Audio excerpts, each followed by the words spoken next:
منعقدہ تقریب بارگاہ رسالت مآب صلی اللہ علیہ وآلہ وسلم میں اپنی عقیدتوں کا خراج پیش کرنے کے لیے انعقاد پذیر ہے، اور یہ موسم معراج النبی صلی اللہ علیہ وآلہ وسلم کا ہے۔ میرے اور آپ کے آقا و مولا حضور ختم المرتبہ صلی اللہ علیہ وآلہ وسلم وہاں تک گئے ہیں جہاں کسی کا خیال بھی نہیں پہنچ سکتا۔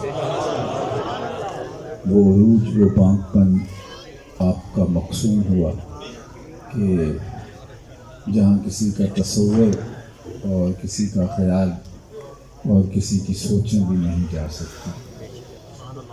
یہ بات ذہن میں رکھیے کہ معراج میرے اور آپ کے آقا و مولا حضور ختم المرتبہ صلی اللہ علیہ وآلہ وسلم کا دوسرا بڑا معجزہ ہے۔ سب سے بڑا معجزہ جو حضور کو عطا کیا گیا وہ معجزہ قرآن ہے، اور دوسرا بڑا معجزہ حضور کا معجزہ معراج ہے۔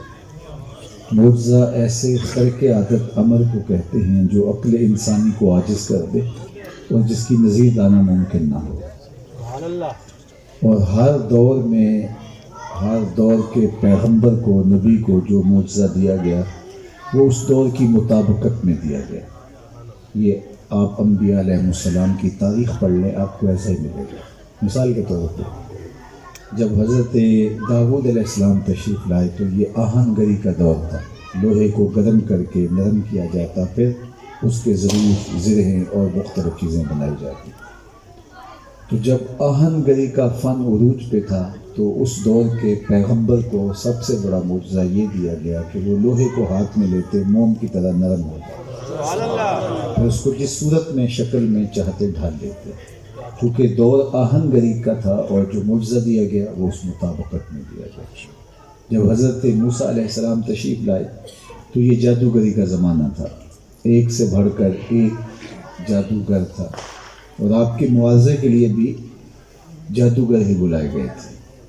تو جب جادو پورے عروج پر تھا تو اللہ نے حضرت موسیٰ علیہ السلام کو کرشماتی عصا دیا، جو کبھی چھوٹا ہو جاتا تھا، کبھی بڑا ہو جاتا تھا، کبھی پتے جھاڑتے، کبھی بکریاں ہانکتے، رات کو روشنی دیتا، اور ضرورت پڑی تو اژدہا بن گیا، اور ساری رسیاں جو سانپوں کی شکل میں متشکل دکھائی دے رہی تھیں ان کو نگل گیا، سمٹا تو پھر عصا کا عصا۔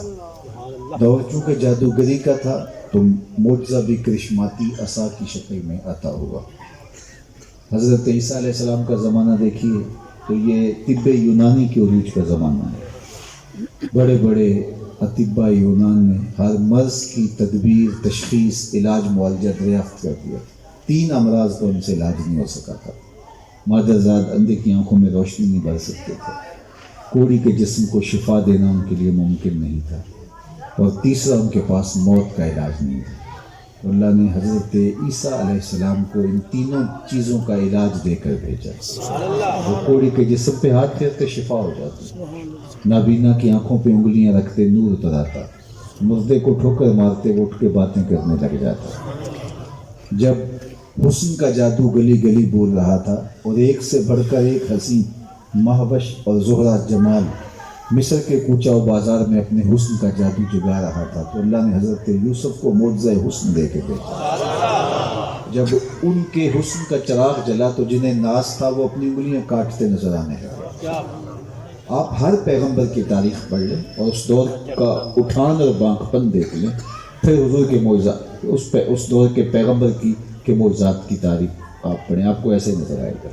اب جب میرے اور آپ کے آقا و مولا تشریف لائے تو یہ زبان و بیان کے عروج کا زمانہ تھا، ایک سے بڑھ کر ایک ادیب، شاعر، انشاء پرداز، اہل سخن گلی گلی موجود تھے، حتیٰ کہ گھریلو خواتین کو بھی سینکڑوں اشعاریات تھے۔ اگر کوئی شاعر نہیں تھا تو وہ شعر شناس ضرور تھا، شعر فہمی کا ذوق اسے بہت تھا۔ تو جب سخن کا جادو سر چڑھ کے بول رہا تھا تو اللہ نے اپنے محبوب کو معجزہ قرآن عطا فرمایا، اور انہیں چیلنج دیا کہ لاؤ نہ اس کی مثل ایک سورت لا کے دکھاؤ، اور کوئی سورہ بقرہ کے سائز کی نہیں، ایک 3 آیات پر مشتمل صورت لے آؤ۔ نہیں لا سکے، اگر لانا ہوتا لانا ممکن ہوتا تو لے آتے۔ الاتقان فی علوم القرآن میں امام سیوطی نے لکھا کہ اگر قرآن کی مثل لایا جانا ممکن ہوتا تو بدر اور احد کی لڑائیاں نہ ہوتی، بات رہی یہیں ختم ہو جاتی۔ یہ الیکشن ہوتا ہے آپ کا، اور فریق مخالف میں اگر کوئی کمی ہو تو عدالت میں کیس کر کے اس کو وہیں نااہل قرار دلوا دیا جاتا ہے تاکہ الیکشن کی نوبت ہی نہ آئے۔ الیکشن تو آخری ہے۔ تو اگر قرآن کا معاوضہ لایا جانا ممکن ہوتا تو بدر اور احد کے مال کے بپا ہی نہ ہوتے۔ 3 آیات پر مشتمل یہ صورت لے آتے اور کہتے ہم نے قرآن کے چیلنج کو قبول کیا لیکن نہیں لا سکے۔ تیرے سامنے یوں دبے لچے فصحا عرب کے بڑے بڑے، کوئی جانے کے منہ میں زبان نہیں بلکہ جسم میں جان ہے، ہمت ہی نہیں ہے، اور آج تک نہیں لا سکے۔ آج بیروت میں، بغداد میں اور دیگر بلاد عرب میں، خود اسرائیل میں کتنے لوگ ہیں جو پیدائشی عرب ہیں اور بڑے سخنور ہیں، شاعر ہیں، ادیب ہیں، انشاء پرداز ہیں، تو قرآن کے چیلنج کو آج قبول کرے۔ اربوں خربوں ڈالر لگائے جا رہے ہیں اسلام کو دبانے کے لیے، تو ایک 3 آیات پر مشتمل صورت لے آئے، لیکن نہ کل لا سکے نہ آج لا سکتے۔ یہ معجزہ ہے حضور علیہ السلام کا، اور سب سے بڑا معجزہ ہے۔ تو ہر نبی کو معجزہ اس کے دور کی مطابقت میں دیا گیا، لیکن میرے اور آپ کے آقا و مولا حضور ختم المرتبت کا معجزہ ایک نہیں ہے، 1200 تو علماء نے اسناد کے ساتھ لکھے، اس کے علاوہ بھی ہیں۔ تو معجزات متعدد دیے گئے، اس لیے کہ حضور کا دور مختصر نہیں تھا کہ جس دور میں جس چیز کی اٹھان ہوئی معجزہ آ گیا، قیامت تک دور میرے حضور کا یہ، اور ہر دور میں کسی نہ کسی چیز کی اٹھان ہونی تھی، لہٰذا ہر دور کی اٹھان دیکھ لیں اور حضور کے معجزات کی فہرست دیکھ لیں۔ اللہ اکبر! آپ کو نظر آئے گا کہ ہر دور کے فخر کو حضور کا کوئی نہ کوئی معجزہ توڑتا دکھائی دے رہا ہے۔ میں نے اس سسٹم کو دیکھا کہ آپ میزائل داغ چکے ہیں، تو کسی زمانے میں تو کہتے تھے کمان سے نکلا ہوا تیر واپس نہیں آتا، لیکن اب آپ وہاں بٹن دباتے ہیں تو اس کا ہدف تبدیل کر سکتے ہیں، جبکہ ماضی میں ایسا نہیں تھا۔ یہ جدید ٹیکنالوجی کی کرشمہ سازی ہے، اس کا ہدف تبدیل کر سکتے ہیں، اس کو راستے میں کرش کر سکتے ہیں، جبکہ وہ آپ نشان پہ چھوڑ چکے ہیں اس کو۔ اب آئیے حضور کے معجزات کی فہرست میں۔ حضرت عبداللہ ابن عباس رضی اللہ تعالیٰ عنہ فرماتے ہیں کہ ایک اعرابی حضور کے پاس آیا اور اس نے کہا کہ میں تو آپ کو اللہ کا نبی تب مانوں گا، یہ جو سامنے کھجور کا درخت ہے اس کی پکی ہوئی کھجوریں آپ کی نبوت کی گواہی دیں۔ تو آقا کریم علیہ الصلوۃ والسلام نے ان کھجوروں کو اشارہ کیا، وہ ٹوٹ کے حضور کے قدموں میں آ گئی۔ اب اس کے لیے تو اب انکار کی گنجائش نہ رہی، تو اس نے تو کہا کہ میں آپ پر ایمان لاتا ہوں۔ اب ان ٹوٹی ہوئی کھجوروں کو جو معجزے سے حضور نے توڑی تھی، حضور اسے دے دیتے کہ لے جاؤ جا کے بانٹو اپنے خاندان میں، یا صحابہ کو تقسیم کر دیتے، اور صحابہ ساری زندگی فخر کرتے کہ ہم نے معجزے سے توڑی ہوئی کھجوریں کھائی تھیں۔ لیکن حضور جانتے تھے قرب قیامت میں کمانوں سے نکلے ہوئے تیروں کے رخ موڑے جائیں گے۔ تو آقا کریم اس کھجور کے خوشے سے مخاطب ہوئے اور فرمایا تجھے جس کام کے لیے بلایا تھا وہ ہو گیا، اب واپس جا کے شاخ سے جڑ بھی جا۔ توڑنا نہیں جانتے، جوڑنا بھی جانتے، بلانا بھی جانتے ہیں، واپس بھیجنا بھی جانتے ہیں۔ تو آپ دیکھ لیں، ہر دور کی اٹھان دیکھ لیں، آپ کو ملے گا کہ حضور علیہ الصلوۃ والسلام کا ہر معجزہ کسی نہ کسی دور کی اٹھان کو توڑ کے رکھا ہے۔ لیکن 2 دور خیر حضور کے بہت اہم تھے، ایک جب تشریف لائے زبان و بیان کا زمانہ، اور دوسرا دور حضور کا قرب قیامت کا انتہائی اہم دور ہے۔ اور قرب قیامت میں انسان نے عروج اور ترقی اور ارتقاء کی بات کرنی تھی، اپالو یازدم کے ذریعے سے چاند پر جانے کی بات کرنی تھی، مریخ پہ سفر کی تیاریاں ہونی تھی۔ جب انسان یہ فخر کرتا ہے کہ میں چاند پر پہنچا ہوں اور مریخ کے سفر کی تیاریاں ہیں، تو ہم بھانج نہیں ہیں یہ امت۔ تو اللہ نے اپنے محبوب کو دوسرا بڑا معجزہ معراج دیا کہ سائنسدان الٹی چھلانگیں بھی لگاتے پھرے، وہاں ان کا تصور نہیں پہنچ سکتا جہاں میرے محبوب کے قدم پہنچے۔ ہم ناسا کے دفتر میں بیٹھ کے چائے پی رہے تھے، میرے ساتھ کچھ دوست تھے، تو وہاں وہ یہ راکٹ فلاں سن کو گیا تھا، یہ فلاں سن کو گیا تھا، سارے ماڈل بھی رکھے ہیں، اصلی چیزیں بھی رکھی ہیں، اور وہ اچھا بڑا آدمی مرعوب ہو جاتا ہے۔ وہاں کا ماحول اور پھر پوری دنیا سے لوگ آ کے دیکھتے. تو میں اپنے دوستوں کو چائے پیتا ہوا کہہ رہا تھا, میں نے کہا کہ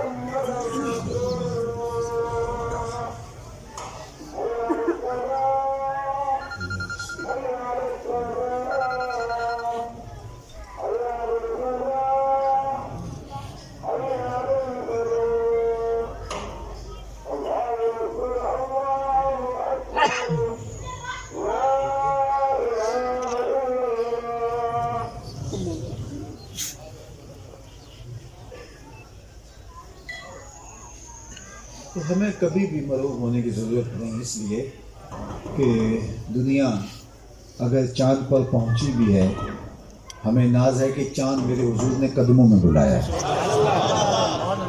چاند پر پہنچ جانا حقیقت سے, چاند قدموں میں لانا بڑی بات ہے. تو یہ ہمارا اعزاز ہے. تو معراج کا واقعہ ہمارا سر فخر سے بلند کر دیتے ہیں. اللہ وہاں تک پہنچے جہاں کسی کا تصور بھی نہیں جاتا. میرے امام کا لہجہ دیکھیے, خرد سے کہہ دو کہ سر جھکا لے, خرد سے کہہ دو کہ سر جھکا لے, گماں سے گزرے گزرنے والے, یا خود پڑے ہیں جہت کو لا لے, کوئی کیا بتائے کدھر گئے تھے, سراغ عین و متا کہاں تھا, نشان کیف و الا کہاں تھا, نہ کوئی ساتھی نہ کوئی راہی, نہ سنگ منزل نہ مرحلے تھے, کمان امکان کے جھوٹے نکتوں تم اول آخر کے پھیر میں ہو, محیط کی چال سے پوچھو کدھر سے آئے کدھر گئے, تم ابھی تک اول آخر کے ابھی تک ناپ تو رہے. محیط عربی میں دائرے کو کہتے ہیں, اور آپ جانتے ہیں کہ خط الف اور بے دو نقطوں کو جوڑ دے تو خط بنتا ہے. ابتدا بھی معلوم ہے, انتہا بھی معلوم ہے. الف سے شروع ہوا با پہ ختم ہو گیا. مثلث کیا ہے, یہ بھی ریاضی کی شکل ہے. الف بے جیم تین نقطوں کو جوڑ دے تو مثلث بن جاتی ہے. مربع مستطیل کی الف بے جیم دال چار نقطوں کو جوڑ دے تو جو ہے وہ مستطیل اور مربع بن گیا. انہی شکلوں میں ایک شکل ریاضی کی دائرہ بھی ہے شکل وہ ریاضی کی, لیکن الف بے جیم دال نقطوں سے نہیں ہوتی. اگر اس پر کوئی نقطہ لگائے تو وہ جھوٹا فرضی ہوتا ہے. خط بھی دو نقطوں کے درمیان ہے, ابتدا بھی معلوم انتہا بھی معلوم. مثلث بھی دو نقطے ہیں, مستطیل بھی دو نقطے, جو ہے تین نقطے, اور مستطیل بھی چار نقطے, اور مربع بھی چار نقطے. یہ خط یہاں سے شروع یہاں ختم, یہ یہاں سے شروع یہاں ختم. انہی شکلوں میں شکل ریاضی کی ہے دائرہ, لیکن دائرے کے اوپر کوئی نقطہ نہیں ہوتا. جب دائرہ بن جائے پتہ ہی نہیں چلتا شروع کہاں سے ہوا ختم کہاں ہوا. ہے شکل ریاضی کی. اعلیٰ حضرت بولے کہ جب دو کمانیں جڑی تو یہ دائرہ بن گیا. کمان امکان کے جھوٹے نقطوں تم اول آخر کے پھیر میں ہو. تم اب بھی نبی کو تول رہے ہو, اب بھی ناپ رہے ہو. کمان امکان کے جھوٹے نقطوں, یار مربع پہ مستطیل پہ خط پہ جو نقطے ہوں گے وہ سچے ہوں گے, لیکن دائرے پہ نقطہ ہوگا تو جھوٹا ہوگا. جب دو کمانیں جڑی کعبہ قوسین تو اب نقطہ لگانے والا خود جھوٹا ہوگا. اب کیسے کوئی ناپے, کیسے کوئی تولے, کیا پتہ چلتا ہے شروع کہاں سے ہو رہا ہے ختم کہاں سے ہو رہا ہے. اس بے حد کی حد کیسے تلاش کرو گے. کمان امکان کے جھوٹے نقطوں تم اول آخر کے پھیر میں ہو. محیط کی چال سے پوچھو کدھر سے آئے کدھر گئے تھے. کوئی حد ہے ان کے عروج کی, بلغ العلا بکمال. تو کیسے کوئی اس بلندیوں تک پہنچ سکے, ان رفتوں تک کون پرواز کر سکے. انسانی عقل گم ہے, حیرت میں انسان مبتلا ہے. اللہ اکبر. احباب عالی مرتبت, تو معراج میرے اور آپ کے آقا مولا حضور ختم مرتبت صلی اللہ علیہ وآلہ وسلم کی عظمتوں کا وہ مینارہ نور ہے کہ جس کی بلندیوں کو کوئی چھو نہیں سکتا. میں اور آپ کیا, یہاں کائنات دم بخود ہے. عوام تو عوام رہے, خواص کی عقلیں بھی حیرت میں ہیں جہاں میرے حضور علیہ السلام کے قدم پہنچ. ہمارے درس نظامی میں ایک کتاب ہے جو داخل نصاب ہے شرح عقائد نصفیہ، اس کی تشریح علامہ عبدالعزیز پرہاروی علیہ رحمہ نے لکھی ہے النبراس کے نام سے۔ تو اس میں حضرت ابو الحسن رفاعی کا ایک قول بیان کیا انہوں نے۔ وہ فرماتے ہیں کہ میں روحانی طور پہ پرواز کی، اور اس میں کوئی اختلاف نہیں ہے کہ روح پرواز کر سکتی ہے۔ اگر میری روح زنگ آلود ہے تو میں پاک لوگوں کی روحوں پر اپنی روح کو قیاس نہیں کر سکتا۔ تو حضرت ابو الحسن رفاعی کہتے ہیں کہ میں نے روحانی طور پہ پرواز کی، حتیٰ صعدت فی الفوقانیات، یہاں تک کہ بہت بلندیوں پہ چلا گیا، اور پھر ایک عرش آیا، دوسرا عرش آیا، میں 7 لاکھ عرش عبور کر گیا۔ عرش ایک نہیں، عرش بہت سارے، عالم امکان اور عالم وجود کے درمیان عرش عالم برزخ ہے۔ جب اللہ تعالیٰ اس دنیا پہ کوئی تجلی ڈالتا ہے تو پہلے عرش پہ ڈالتا ہے۔ عرش الہی سے تجلیات چھن کے دنیا پہ آتی ہیں، اگر ڈائریکٹ آ جائیں تو کوئی تا بھی نہ لا سکے۔ تو کہتے ہیں کہ میں ایک عرش آیا، دوسرا عرش آیا، میں پرواز کرتا چلا گیا۔ آواز آئی ابو الحسن رفاعی کدھر آ رہے ہو؟ تو میں نے کہا مالک معراج کی شب جس عرش پہ محبوب کے قدم لگے تھے میں اس عرش کی تلاش میں نکلا۔ نہ سفر بشرط معال ہے، نہ طلب بقید سوال ہے، فقط ایک سیری ذوق کو میں بھٹک رہا ہوں کہاں کہاں۔ میرے دل کی یہ خلوتیں کئی بار سج کے اجڑ گئیں، مجھے بارہا یہ گماں ہوا تم آ رہے ہو کشاں کشاں۔ کہا میں تو اس عرش کی تلاش میں نکلا ہوں۔ تو آواز آئی ارجع لا وصول لکا، ابو الحسن رفاعی پلٹ جاؤ، تم کروڑوں سال بھی پرواز کرو، لیکن جس عرش کی چھاتی پہ محبوب کے قدم آئے تھے وہاں تمہارا خیال بھی نہیں پہنچ سکتا۔ جس نبی کے قدم اتنے اونچے ہیں اس نبی کا سر کتنا اونچا ہوگا۔ کوئی حد ہے ان کے عروج کی، بلغ العلا بالکمال۔ تو وہ رفعتیں عطا کی گئیں، وہ عظمتیں عطا کی گئیں۔ اللہ اکبر، جو انہی کا مقسوم ہے اور انہی کا حصہ ہے، اور وہاں تک پہنچے جہاں کسی کا تصور بھی نہیں۔ جبریل امین بھی راستے میں جو ہے وہ دم توڑ گئے اور کہا کہ لو دنوت خطوۃ لترکت، میں ایک قدم بھی آگے نہیں جا سکتا۔ نور بشر دا جھگڑا چلیا تے سدرہ تے جا کے گل مکے، نوریوں کا سردار بھی پیچھے اور بشر بھی سارے پیچھے۔ اور میں کہا کرتا ہوں کہ سدرہ تو دور کی بات ہے، مسجد اقصی میں گل مکے، سارے پیچھے کھڑے ہیں، حضور آگے کھڑے ہیں۔ آپ مجھے بتائیے، علماء بھی تشریف فرما ہیں، اللہ ان کا اقبال بلند کرے، جب لوگ موجود ہوں تو امام صاحب بھی مصلی پہ کھڑے ہوں گے، لیکن کسی جگہ پہ سارے علماء ہی جمع ہو جائیں تو اب پتہ چلے گا نا مصلی پہ کون کھڑا ہوتا ہے۔ اب یہاں سارے نبی ہیں، پیغمبر ہیں، تو ہماری فقہ کہتی ہے کہ احق بالامامت عالمہم بسنہ، امامت کا سب سے زیادہ حق اس کو ہے جو زیادہ عالم ہے۔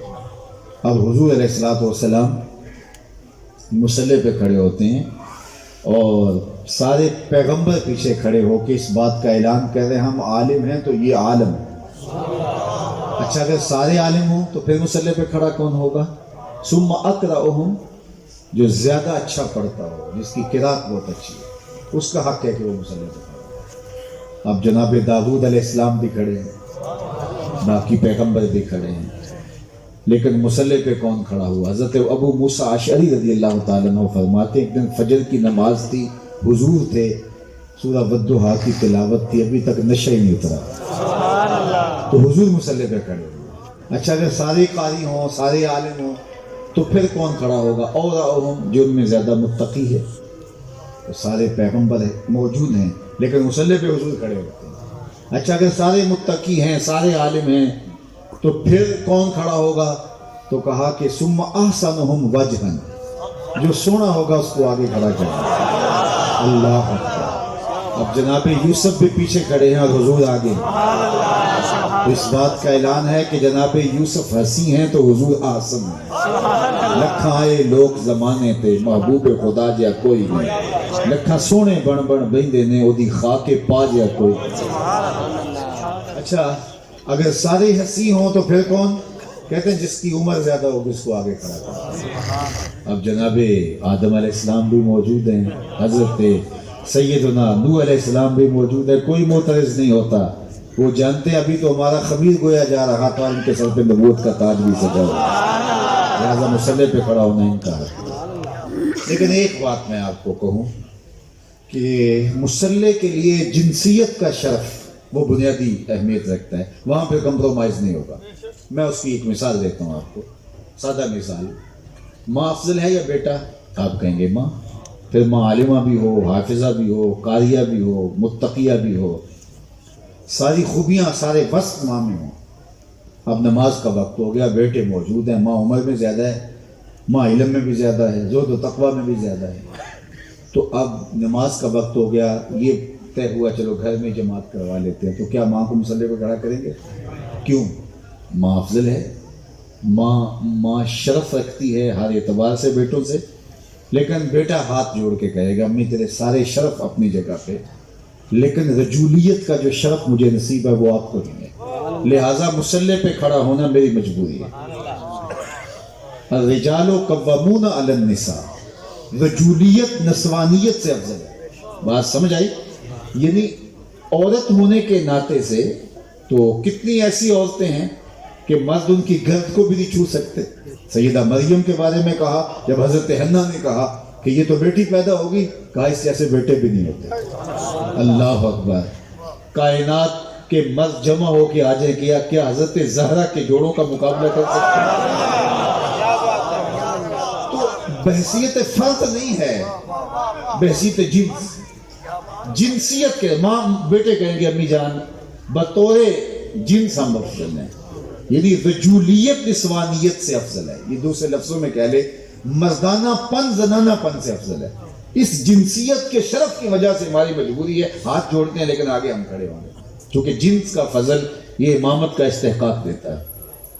تو یار اگر لوگوں نے جھگڑے کر رکھے ہیں، اگر ایسا کوئی مسئلہ ہوتا تو جبریل ہاتھ جوڑتا نا کہ حضرت یہاں کھڑا ہونا میرا آگے بنتا ہے، جو بھی ہے جنسیت کے اعتبار سے تو میں نور ہوں اور آپ بشر ہیں، لیکن وہ حضور کو ہاتھ سے پکڑ کے آگے کر رہا ہے، دنیا کو بتایا کہ بطور فرد بھی یہ افضل ہے، بطور جنس بھی یہ افضل ہے۔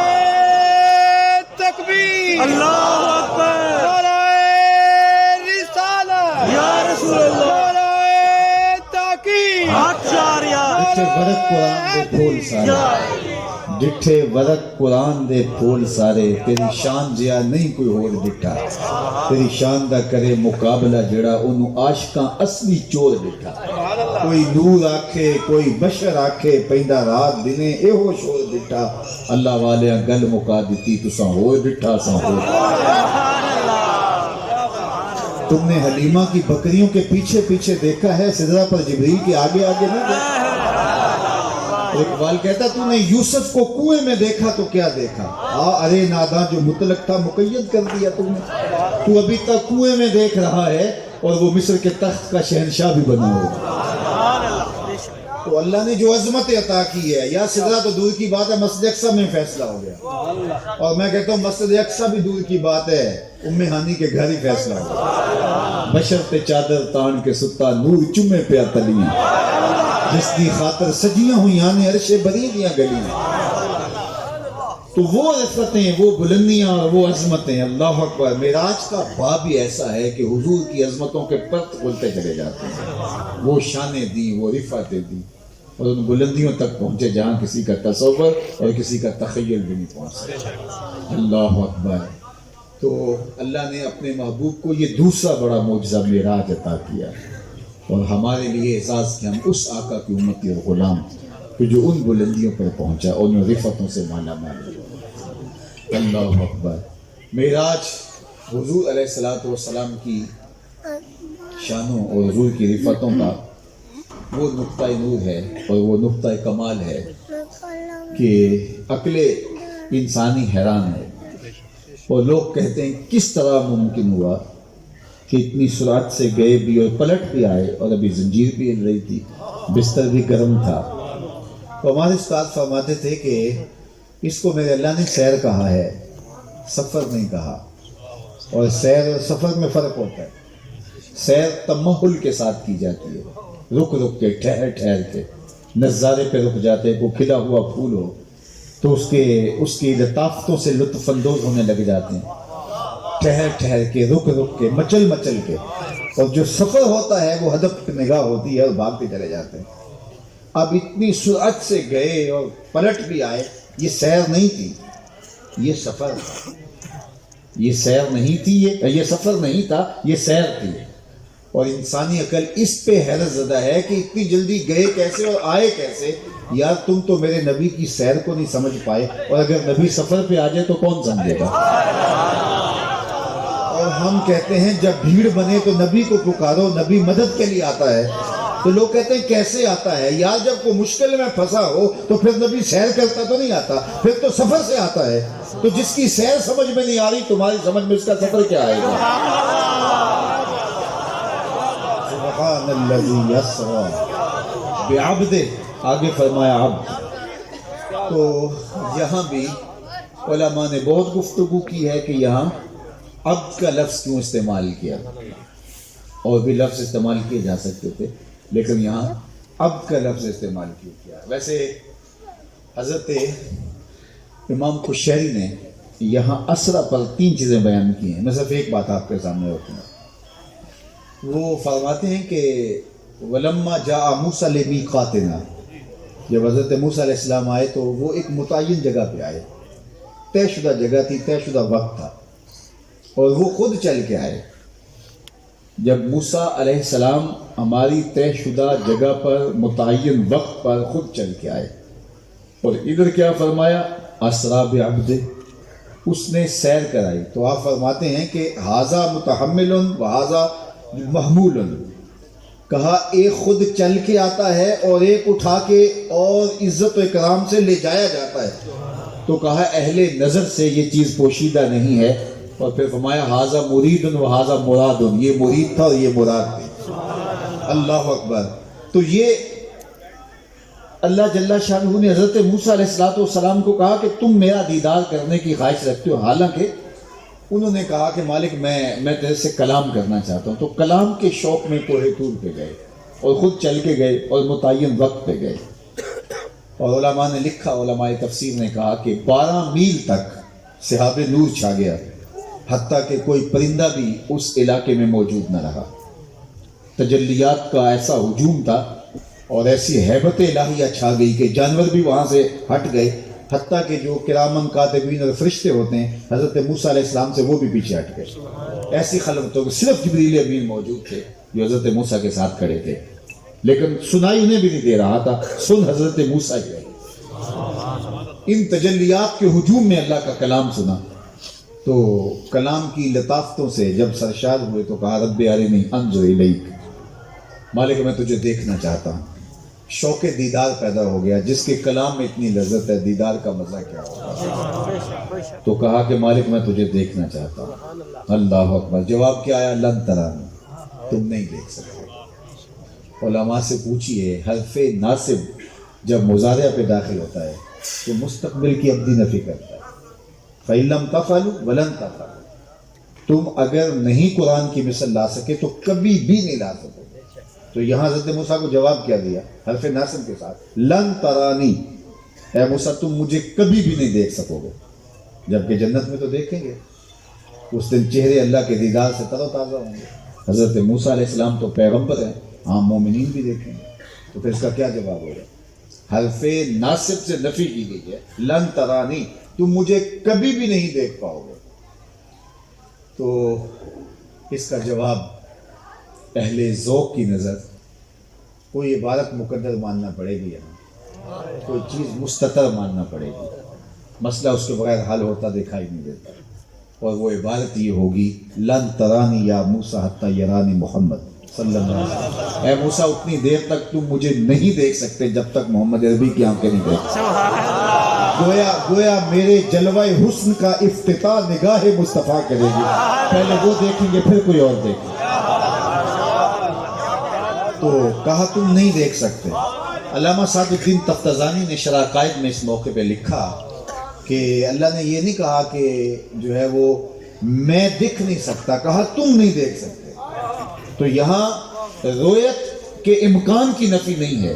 کہا تم نہیں دیکھ سکتے, تمہاری آنکھوں میں تاب کہاں کہ میرے جلووں کو سہار سکو. اللہ اکبر. لیکن انہوں نے کہا مالک میں تو دیکھنا تھا, شوق فراواں تھا. تو کہا اچھا پھر اس پہاڑ کو دیکھو, یہ اگر اپنی جگہ پہ ٹھہر رہا تو پھر تم مجھے دیکھ لو. الگ بات ہے پہاڑ نہ ٹھہر سکا, لیکن ممکن کے ساتھ جو چیز معلق کر دی جائے وہ ممکن ہے. اگر مجھے آپ کہیں کہ جناب ہمارے ساتھ ہمارے گھر چائے پینے چلیے, تو میں نے کہا کہ قبلہ چشتی صاحب اگر جائیں گے تو میں چلا جاؤں گا, تو میں نے ان کے ساتھ معلق کر دیا نا, تو آپ ان کو راضی کر لیں گے, تو میں تو ان سے اپنے آپ کو معلق کر چکا ہوں. لیکن میں اگر کہوں کہ یہ مسجد جائے گی تو میں جاؤں گا, تو پھر اس کا مطلب ہے کہ آپ نے کہا سیدھا سیدھا جواب یہ نا, کیونکہ میں نے ناممکن سے معلق کیا. اللہ نے اپنے دیدار کو معلق کیا استقرار جبل کے ساتھ. پہاڑ ٹھہرا رہا تو دیکھ لو گے, تو پہاڑ کا ٹھہرنا ممکن تھا نا, تو ممکن کے ساتھ معلق ممکن ہے, تو دیدار تو ممکن ہو گیا. یہ الگ بات ہے پہاڑ ٹھہر نہ سکا, یہ الگ بات آپ ان کو راضی نہ کر پائے, لیکن معلق تو تھا, ممکن تو تھا. تو کہا کہ اگر یہ اپنی جگہ پہ ٹھہر رہا تو پھر تم مجھے دیکھ لو گے. اچھا یہاں میں ایک رک کے اور بات بھی کروں, اور وہ یہ کہ جب کہا نا اس پہاڑ کو دیکھو, تو کہا مالک میں تیرے جلوے تو درختوں سے دیکھنے کی عادت ہے, اور جہاں سے عادت ہو وہاں آسان ہوتا ہے. وہ ہمارے حفاظ کہتے ہیں یہ 16 سطری والا قرآن جو ہے نا, اس میں ہم سوکھے رہتے ہیں, کیونکہ ہم نے حفظ یہاں سے کیا ہے. اب 17 سطری والے سے مشکل ہوگا, ہے تو وہ بھی قرآن ہے. تو جلوہ تو یہاں بھی طور پہ دیکھا پہاڑ پہ, لیکن کہا میں درخت سے دیکھنے کا عادی. جب حضرت موسیٰ نے کبتی کو تھپڑ مار دیا تھا, قرآن اٹھائیے, موسیٰ علیہ السلام نے ایک کبتی کو تھپڑ مار دیا تھا مصر میں, اور وہ تاب نہ لاتے ہوئے وہیں ڈھیر ہو گیا. تو حالات کشیدہ ہو گئے, تو شہر مصر چھوڑنا پڑا, تو مدین چلے گئے. تو وہاں دیکھا کہ کنویں پہ لوگ اپنے جانوروں کو سیراب کر رہے ہیں. تو 2 لڑکیاں ہیں جو حیا میں لپٹی ہوئی ہیں, اور اپنے جانوروں کے لیے ایک سمت کھڑی ہیں. سمجھے کہ یہ حیا کی وجہ سے, پردے کی وجہ سے مردوں کے ہجوم میں آنا نہیں چاہتی. تو آگے بڑھ کر ان کے جانور ہانکے, پانی پلایا, اور پھر ان کے طرف ہانک دیے. اور وہ گئی اور اپنے والد سے کہا کہ ایک نوجوان دیکھا, اس کی آنکھوں کی پتلیوں پہ حیا لکھا تھا, کسی عالی نسب خاندان کا چشم و چراغ لگتا ہے, آج اس نے ہمارے ساتھ یہ مہربانی کی. تو ان کے والد نے کہا جاؤ بلا لاؤ. تو ایک صاحبزادی آئی ان کی, اور حضرت موسیٰ کو بلا کے لے گئی کہ ہمارے والد آپ کو بلا رہے ہیں. اور حضرت موسیٰ جب اس گھر پہنچے تو وہ گھر تھا حضرت شعیب علیہ السلام, اور یہ صاحبزادیاں تھیں حضرت شعیب علیہ السلام. حضرت شعیب علیہ السلام نے کچھ دیر رکھا, اور پھر اپنی ایک صاحبزادی سے ان کا نکاح کر دیا. ادھر مصر کے حالات ٹھیک ہوئے تو کہا اب تم وہاں چلے جاؤ. حضرت صفورہ سلام اللہ علیہا, جو حضرت موسیٰ علیہ السلام کی اہلیہ تھی, وہ حمل سے تھی اور سرد رات تھی. تو دور آگ جلتی ہوئی دکھائی دی. تو کہا رکو میں تمہاری آگ لے آؤں, تم تاپو, تھوڑی سی تسکین ملے. لیکن جب گئے تو وہ آگ نہیں تھی. آواز آئی تم مقدس وادی میں آ گئے, اپنے جوتے اتار لو. اور آگ نہیں تھی, درخت چمک رہا تھا. لینے گئے آگ, پیغمبری مل گئے. اس درخت سے آواز آئی کہ میں تمہارا رب ہوں. اب حضرت موسیٰ علیہ السلام نے اللہ کی تجلیات کو اس درخت سے دیکھا تھا. آج کہا گیا کہ اس پہاڑ کو دیکھو. کہا مالک میں تو درخت سے دیکھنے کی عادت رکھتا ہوں. تو کہا موسیٰ گھر سے نکلتے ہوئے ماں کو کیا کہا تھا. جب حضرت موسیٰ گھر سے نکلے نا طور کی جانب, تو ماں نے کہا تمسکت بیضیالہ, دامن پکڑ لیا. کہا مجھے کام پڑ جائے تو تمہیں کہاں سے ڈھونڈوں گی. این اطلبو کا, تو کہا اطلبنی علی الجبل, مجھے پہاڑ پہ ڈھونڈنا. کہا موسیٰ اس وقت سے تیری ماں کی نگاہیں پہاڑ پہ لگی, اور جدھر ماں کی نگاہ ہوتی ہے وہی جگہ اللہ کی جلوہ گاہ ہوتی ہے. اب میری تجلیات تمہیں یہاں ملے گی. تو حضرت موسیٰ نے اس پہاڑ پہ نظر رکھی, تو پھر اللہ نے اپنی تجلی اس کے اوپر ڈالی, اور وہ پہاڑ جل اٹھا, تاب نہ لا سکا. اور خضر موسیٰ صاحب کا قرآن نے بھی بتایا, حضرت موسیٰ علیہ السلام بھی اس کیفیت میں آگے کوئی ہوش برقرار نہ رہے, اور زمین پہ تشریف فرما ہو گئے. پھر افاقہ ہوا تو کہا کہ تب تو الیک, مالک میں توبہ کرتا, رجوع کرتا, میں مطالبہ ہی کیوں کیا. امام برہان الدین حلبی نے لکھا کہ حضرت موسیٰ علیہ السلام کی آنکھ میں, چلو اللہ کے دیدار کا سرما تو لگ گیا تھا نا, اگرچہ تاب نہیں لا سکے, سہار نہیں سکے, لیکن اللہ کے دیدار کی چمک تو آئی تھی آنکھ میں. لیکن اس کے بعد کلام بھی سنا تھا, اور آنکھوں میں اللہ کا دیدار کا سرما بھی لگا تھا. آنکھوں میں اتنی شنوائی, اور جو ہے وہ کانوں میں اتنی شنوائی اور آنکھ میں اتنی بینائی بڑھ گئی کہ کالی رات کے اندھیرے میں کالے پتھر پر کالے رنگ کی چونٹی کو 9 فراسخ دور سے, ایک فرسخ 3 میل کا ہوتا ہے, 27 میل دور سے 50 کلومیٹر دور سے کالے پتھر پر کالی چونٹی کو کالی رات کے اندھیرے میں شب دیجور کی ظلمت میں چلتا ہوا دیکھتے بھی تھے، اور کلام الہی سننے کی برکت سے شنوائی اتنی تیز ہوگی اس کے قدموں کی سرسراہٹ کو سنتے بھی تھے۔ یہ کس کی کہانی ہے؟ جس نے تجلائے صفاتی کا پرتو عکس ذل سایہ پہاڑ پہ پڑتے ہوئے دیکھا اور منعکس ہو کر ان پہ آیا اور تاب نہ لا سکے، اور تجلہ بھی ذاتی نہیں تھی، صفاتی تھی، اور صوفیہ کہتے ہیں سوئی کے ناکے کے کروڑ حصے کے برابر۔ یہ اس کی کہانی ہے کہ اس کی نظر اتنی تیز ہوگی، اور جو 18 سال کی مدت کے برابر ذاتی تجلیوں میں گم رہا اور آنکھ بھی نہیں جھپکتا، اس محمد عربی کی نگاہوں کا عالم کیا ہوگا؟ اس لیے فرمائی ارا ما لا ترون و اسمع ما لا تسمعون، جو میں دیکھتا ہوں وہ تم نہیں دیکھتے، اور جو میں سنتا ہوں وہ تم نہیں سنتے۔ اللہ اکبر۔ تو اب حضرت موسیٰ میقات پہ خود آئے، بلایا گیا، لیکن حضور علیہ السلام کو رب نے جبریل کو بھیج کے بلوایا۔ آپ کو کوئی عالی مرتبت مہمان آ رہا ہو تو آپ اس کو کہتے ہیں جناب ایئرپورٹ پہ اتریں گے تو یہ میری لوکیشن ہے، اس لوکیشن پہ آ جائیں، آپ لوکیشن دیتے ہیں۔ لیکن کوئی مہمان ایسا بھی تو ہوتا ہے، آپ کہتے ہیں بس آپ اترے، میرا بندہ کھڑا ہے آگے۔ تو اس مہمان میں اور اس مہمان میں فرق ہے۔ حضرت موسیٰ کو لوکیشن بھیجی تھی کہ آپ یہاں آ جائیے گا، میقات لوکیشن کا نام ہے۔ لیکن جب بات بائی حضور کی، کہا محبوب اٹھیے، جبریل راہوں میں پر بچھائے کھڑا ہے اور کائنات آنکھیں بچھائی منتظر ہیں۔ تبارک اللہ، شان تیری، تجھی کو زیبا ہے بے نیازی، کہیں پہ جوش لن ترانی، کہیں پہ قاضِ وصال کے۔ تو کہا اسرا میں یہاں متحمل ہے اور یہاں محمول ہے، اور اس میں فرق ہے۔ اور آگے فرمایا سبحان الذی اسری بعبدہ۔ وہ عبد پر بہت کچھ لکھا علماء نے، لیکن ملا جیون نے لکھا، امام رازی نے بھی لکھا کہ یہ جو عبد کا لفظ ہے، اشتباہ کو دور کرنا باقی چیزیں، لیکن ایک بات انہوں نے یہ لکھی کہ یہ حضور کا پسند فرمودہ تھا۔ یعنی جب معراج کی قربت خاص میں پہنچے تو اللہ نے اپنے محبوب کی جھولی میں بہت کچھ ڈالا، اور پھر خود اختیار دیا کہ محبوب اب تو خود مانگ، تیری آرزو کیا ہے۔ کسی کو سوال کا اختیار دے دیں، مانگنے کا اختیار دے دیں، اس سے اس کا ظرف کھل کے سامنے آ جائے گا۔ آپ مجھے کہیں جناب مانگیے، کیا مانگتے ہو؟ میں پانی مانگ لوں تو آپ سمجھیں گے پیاس لگی ہے، میں کھانا مانگ لوں تو آپ سمجھیں بھوک لگی ہے، میں منصب مانگ لوں تو آپ کہیں گے اقتدار کا بھوکا ہے، میں جو مانگوں گا اس سے میرا ظرف کھلے گا۔ وہ کیا کسی نے کہا تھا نا کہ میرے سوال کی عظمت تو دیکھ ایسا کی، جام نہ دے حسن طلب کی داد تو دے۔ کسی شخص کے ظرف کا پتہ اس کے سوال سے لگتا ہے۔ اب حضور سے کہا کہ محبوب مانگ، کیا مانگتا ہے؟ اب حضور نے کیا مانگا؟ ذرا حضور کا انتخاب دیکھیے۔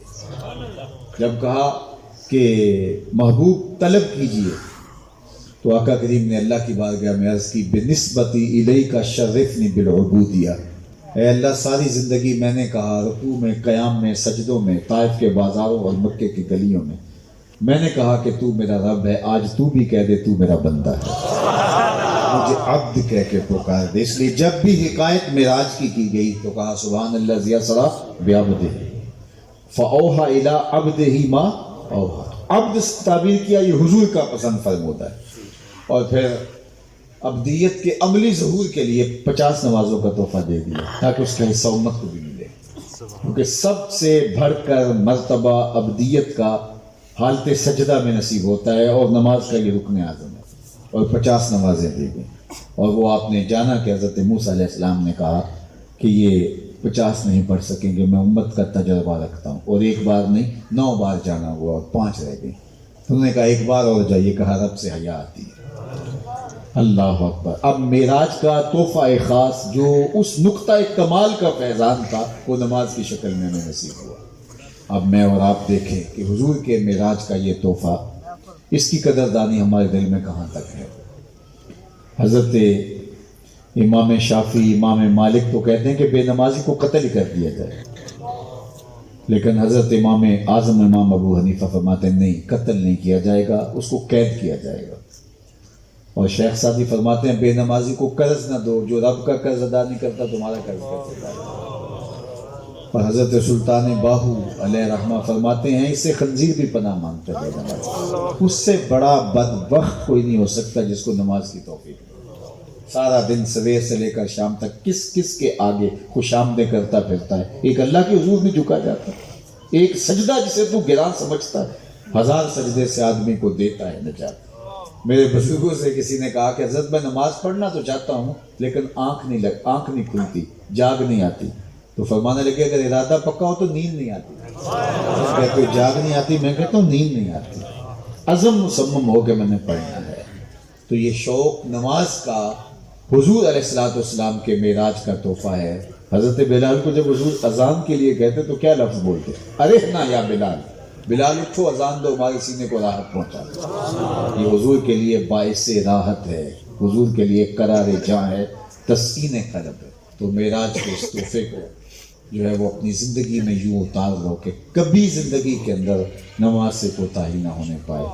مجھے اس بات کی خوشی ہے کہ اس مسجد کے ساتھ یہ عالی مرتبت مدرسے کا قیام ہوا، اور چونکہ میں اس طرف آنا تھا تو مجھے زور دیا گیا، تو اللہ کا شکر ہے کہ مجھے لگ تو رہا تھا کہ بڑی ہمت کمزور سی ہے، لیکن 4 کلمات اللہ نے زبان پہ جاری کر دیے۔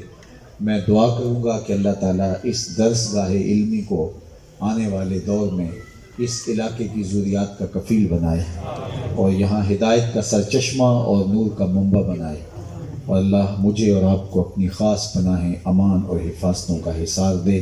وآخر دعوانا ان الحمد للہ رب العالمین۔